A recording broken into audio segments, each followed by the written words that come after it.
नतीजे अच्छे रहे और उसके बाद अब स्टॉक में हमने देखा थोड़ी सी मुनाफा वसूली आई, लेकिन यहाँ से आगे का आउटलुक क्या है, इस पर हमारे साथ जुड़ रहे हैं कंपनी के सीएमडी और उनसे होगी डिटेल में बातचीत। सर, स्वागत है आपका सीएनबीसी आवाज पर। नंबर्स मैं देख रही थी और परफॉर्मेंस इस बार ही आपका मजबूत रहा है। रेवेन्यू में 11% तक की वृद्धि देखने को मिली। ऑपरेटिंग नंबर्स, एबिटा जो हम कहते हैं, वहां पर इंप्रूवमेंट देखा गया है। एक अगर ब्रेकअप दे सके, टर्नकी कंस्ट्रक्शन में कितनी ग्रोथ है, एक्सपोर्ट बिजनेस में मुझे याद है जब आपने बात की थी पिछली बारी हमसे, कहा वहां पर बिजनेस ग्रो हो रहा है, डिमांड में पिकअप था। Q4 कितना बेहतर रहा इन दोनों सेगमेंट्स के लिए?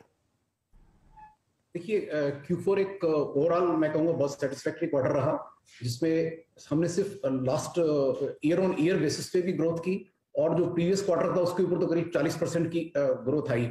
इसमें एक्सपोर्ट्स में काफी कुछ सामान तैयार था, लेकिन बिकॉज ऑफ कई और लॉजिस्टिक इश्यूज शिपमेंट्स मार्च में नहीं हो पाए, तो वो सारा स्पिल ओवर अब जून में नजर आएगा।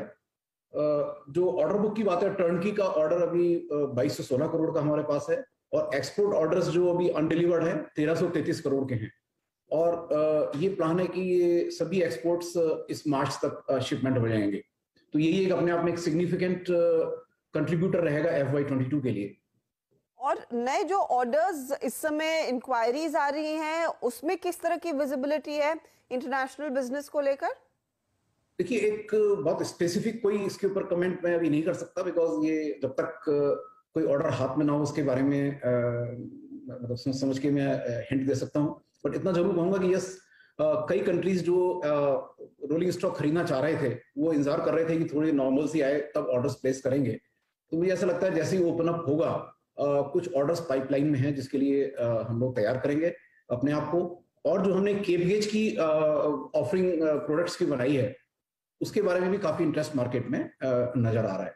तो एक्सपोर्ट्स, टर्नकी और कंसल्टिंग मिलाकर के एक बड़ा मैं कहूंगा कि स्ट्रॉन्ग बिगिनिंग इस साल के लिए है। ओनली वरी इज जो नॉर्मल सी कोविड से रिलेटेड है, ये डिस्ट्रप्शन दोबारा ना हो। तो क्या वाकई में बिजनेस आपके लिए ज्यादा डिस्टर्ब हुआ इस सेकेंड वेव में? क्योंकि इंफ्रा प्रोजेक्ट्स में तो इतनी कोई स्पेशली डोमेस्टिक बिजनेस में सरकार ने ज्यादा रोक नहीं लगाई थी। तो आपका एक्सपीरियंस क्या रहा है? ऑफ कोर्स लोग कह तो रहे हैं कि अब यहाँ से पिकअप देखने को मिलेगा, लेकिन क्या उतना आपको रिफ्लेक्शन दिख रहा है डोमेस्टिक बिजनेस में? देखिए, मैं आपको दो एग्जांपल देता हूँ। जैसे एक्सपोर्ट्स के लिए हमने केप गेज का एक ऑर्डर साइन किया था जून में। हमने इसके शिपमेंट्स फरवरी मार्च में प्लान किए थे। नॉर्मली 15 से 18 महीने लगते हैं, हमने आपकी कोशिश की 8 से 9 महीने में फर्स्ट शिपमेंट हो जाए। तो मार्च में शिपमेंट तो हुआ, उसके लिए कुछ कोई 2-3% कंपोनेंट्स इंपोर्ट करने थे, उनमें डिले हो गया, उनका शिपमेंट्स डिले, मैन्युफैक्चरिंग वहां डिले, कंट्री में लॉकडाउन, इस सब की वजह से वो ऑर्डर्स स्पिल होकर के जून जुलाई तक आ गए हैं। तो ये लॉकडाउन का असर डायरेक्टली इनडायरेक्टली, चाहे वो सब वेंडर्स के थ्रू आया या डायरेक्टली राइट्स के ऊपर आया, असर तो जरूर रहा। ऐसे ही जो फील्ड में वर्क हैं, जो कंस्ट्रक्शन सुपरविजन है, रेल कनेक्टिविटी प्रोजेक्ट्स हैं, हाईवे हैं, मेट्रोज हैं, वहां भी लगभग दिवाली तक कोई बहुत ज्यादा मोमेंटम काम में नहीं आ पाया था। तो उसका असर 3 वीक क्वार्टर्स में नजर आया। बट हमें उम्मीद थी कि हम Q4 में इसको मेकअप कर लेंगे, वो उतना नहीं हो पाया। तो वो एक इम्पैक्ट कोविड का रहा, इसलिए ओवरऑल 25% डाउन कंपनी का रेवेन्यू रहा। बट ये जो स्ट्रॉन्ग ऑर्डर बुक है, ये हमें बहुत तेजी से मैं कहूंगा रियलाइज करने में मदद करेगी, अगर नॉर्मल सी बनी रहेगी तो। फैक्ट एक ही रहेगा। तो ऑर्डर बुक का आंकड़ा अब क्या 13-15,000 करोड़ के बीच है? ऑर्डर बुक अभी 6,277 करोड़ है 1 अप्रैल को। उसमें करीब 1333 करोड़ के एक्सपोर्ट्स हैं, बाकी कंसल्टिंग 2500 करोड़ की है, 2200 करोड़ के टर्न की कॉन्ट्रैक्ट्स हैं। तो जो कंसल्टिंग है ये भी एक अच्छा ऑर्डर बुक माना जाता है 2500 करोड़ का बिगिनिंग में। बाकी जैसे जैसे कैपेक्स प्लान रेलवेज का, हाईवेज का अनफोल्ड हो रहा है, तो इस साल रेलवेज ने भी 2,15,000 करोड़ के कैपेक्स, हाईएस्ट अपना कैपेक्स प्लान रखा है। तो मुझे ऐसा लगता है कि हमें काफी एक बड़ी अपॉर्चुनिटी सामने नजर आती है, जो धीरे धीरे करके अनफोल्ड हो रही है।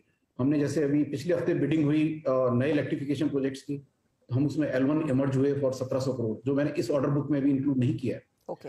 अगर जैसे जैसे प्रोजेक्ट्स अब अनफोल्ड होंगे, तो मुझे लगता है ऑर्डर बुक कंसोलिडेशन भी हमारी प्रायोरिटी में है।